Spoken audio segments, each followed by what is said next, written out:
آج ہم لوگ موجود ہیں بھوپال ہسٹری فورم کے نئے ایپیسوڈ کے ساتھ اسلام نگر قلعے میں، اور ہمارے ساتھ ہیں رضوان الدین انصاری صاحب، شاہ نواز خان صاحب، میں اشرف قدوائی، اور کیمرے کے پیچھے ہیں امان خان صاحب۔ تو آج ہم جانتے ہیں اس قلعے کی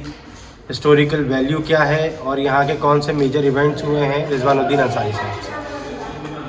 یہ قلعہ کر دیا اس سے پہلے کا حصہ جو کہلاتا ہے جگدیش پور، یہ جگدیش دیورا، جگدیش دیورا یہاں 15ویں 16ویں شتابدی کے بیچ میں یہ یہاں پہ آن کے رہے تھے جب پورا نمک کا دورہ تھا رائے سنگھ کا، اور اس کے علاوہ یہاں پہ اس پورے ایریے میں راجپوت مختلف انداز میں آن کے رہے تھے، جس میں جگدیش دیورا بھی تھے، منگل گڑھ والے بھی تھے،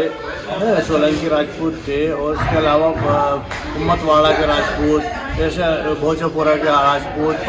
پارسون کے راجپوت، اس پورے ایریے میں راجپوت آ گئے تھے، تھوڑے تھے، لیکن یہ سب جو ہے بعد میں مغلوں کے زمانے میں یہ سب ان کے انڈر میں ہوتے تھے۔ دوست محمد صاحب نے جب اس کو فتح کیا، مغلوں کے لیے کیا، وہ جب فتح کیا تب فتح کرنے کے بعد ان کی خبر وہاں پہ پہنچے قلم شیر کے پاس مغل بادشاہ، تو اس نے ان کو جگدیش پور جو تھا وہ ان کو جاگیر میں دے دیا، 1715 کے قریب ان کو جاگیر میں دے دیا۔ وہ جاگیر ملنے کے بعد ان کی ہمت بڑھ گئی کہ چلو اب جاگیر تو ہمارے گھر ہو گیا تھا، اس وقت میں بنایا اپنا۔ تو جب بھی یہاں پہ ان کو مل گیا تو انہوں نے کہا کہ اب یہ تو جب جاگیر مل گئی ان کو، اس سے پہلے تو انہوں نے بیراسیوں دیا ہوا تھا، وہ تو بزنس کے پوائنٹ آف ویو سے تھا، لیکن اب جو ان کو جگدیش پور جو جاگیر وطن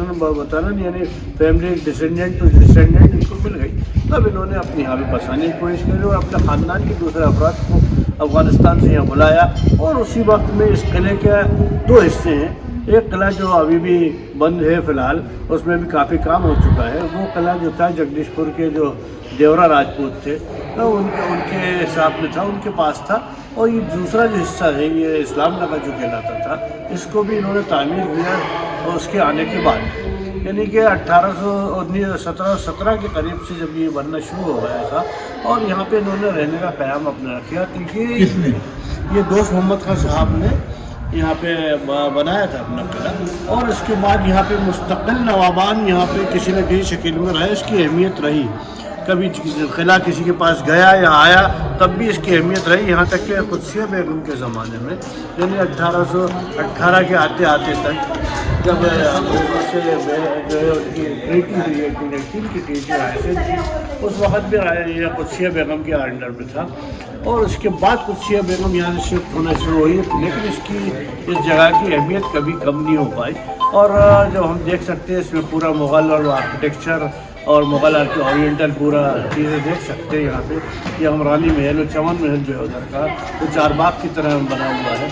تو اس طرح سے جو مغلوں کا جو انداز تھا وہ یہاں پہ آیا ہے، لیکن اس سے پہلے یہ بھی دیکھنا چاہیے ہمیں کہ جو دیورا